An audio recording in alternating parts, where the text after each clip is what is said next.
Greetings, I'm John the Spirit. Wow, we sure wish we could have used niobium pipes for this build, and welcome to Pyanodon Recap Supershorts. Tar is a wonderful fluid. There's just so many things you can make with it, or something. So many things. And as your first exposure to petrochem, it's honestly pretty fun, and because the amount of things it can make are a little bit limited, and you don't have as many choices as you do in normal petrochem, as I have discovered to my great dismay.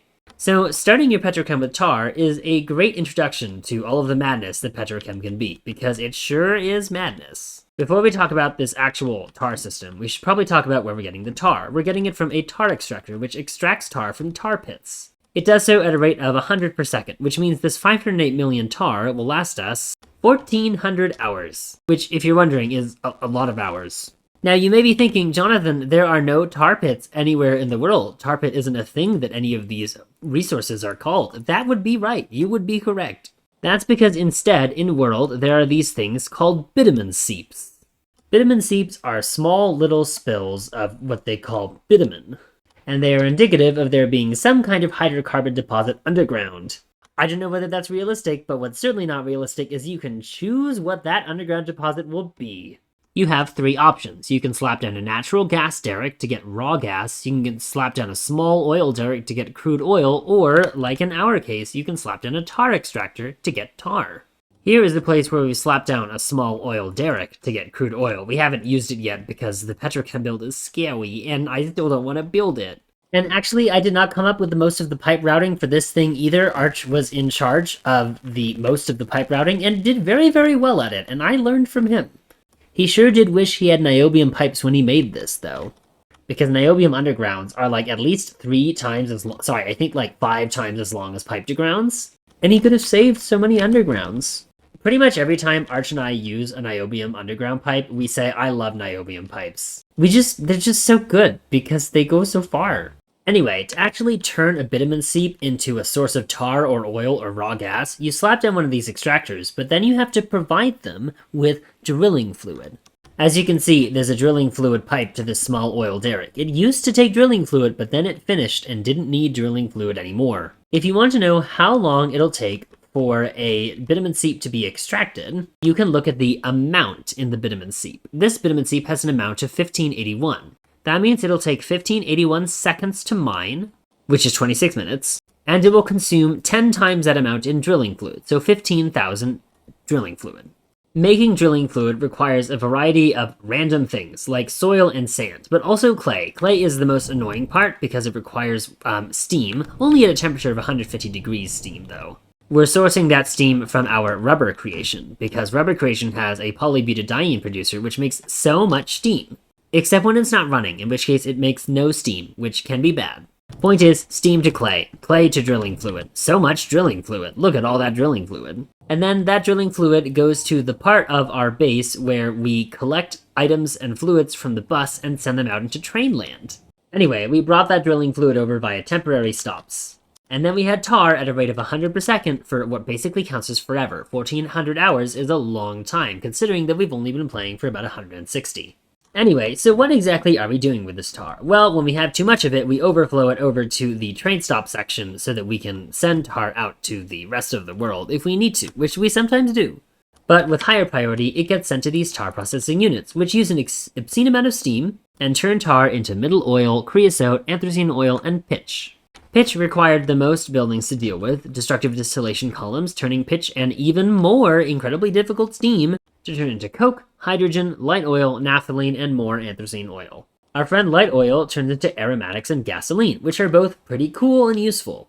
Meanwhile, all that crazy extra coke goes to produce lime and calcium carbide so that we can have a fun, very large acetylene system that makes how much? 150 acetylene per second, which is a good amount TM. That acetylene is primarily used in oil burners to provide the majority of the 250 degree steam to this system.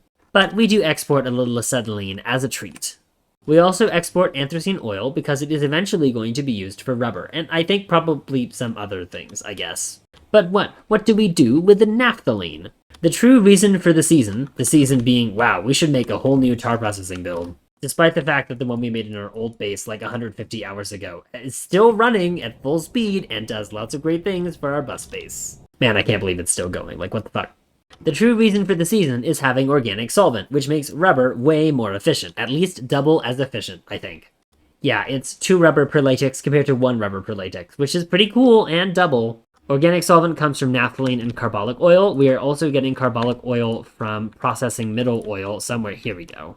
It also makes us more light oil and naphthalene, which is nice because we need those for our lovely little organic solvent. Now, I'm pretty sure that we crunched the numbers to determine that we get more carbolic oil than naphthalene oil or something. So we turn any extra carbolic oil into creosote. And whenever you're using carbolic oil, your naphthalene will turn on. So as long as you're getting rid of your extra carbolic oil, you can get everything that you need for organic solvent. Now you may be thinking, Jonathan, what happens when your creosote fills up?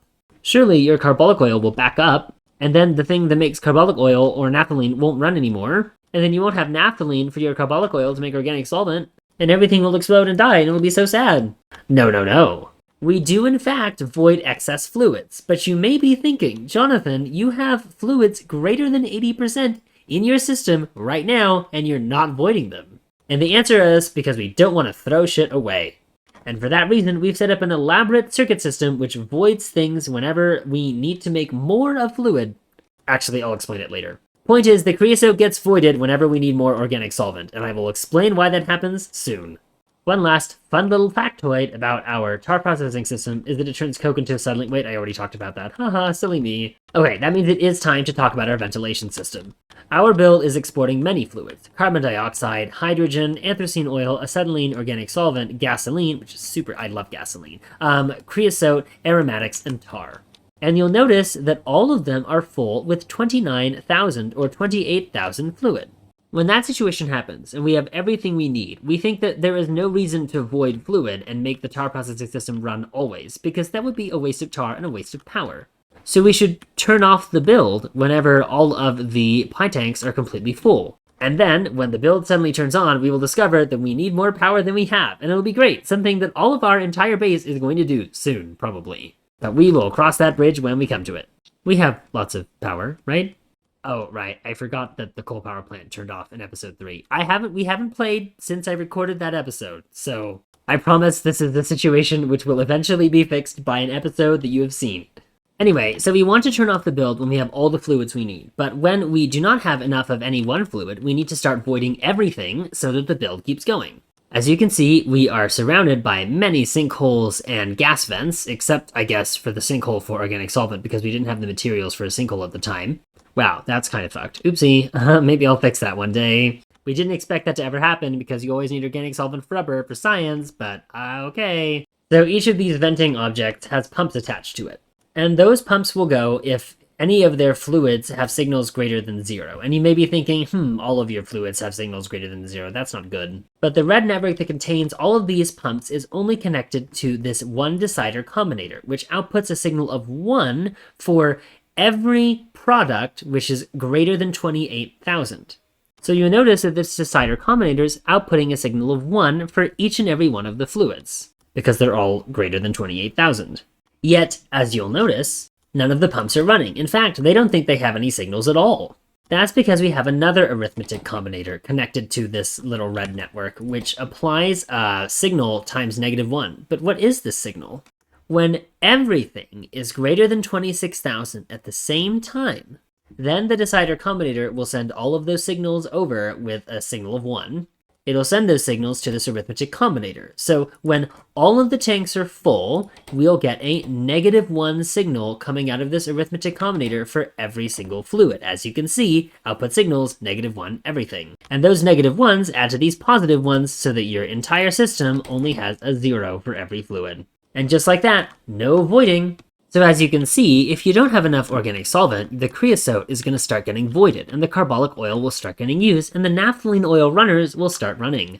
And everyone will be so happy again, and everything will be okay, and there'll be no problems. So far, there have been none.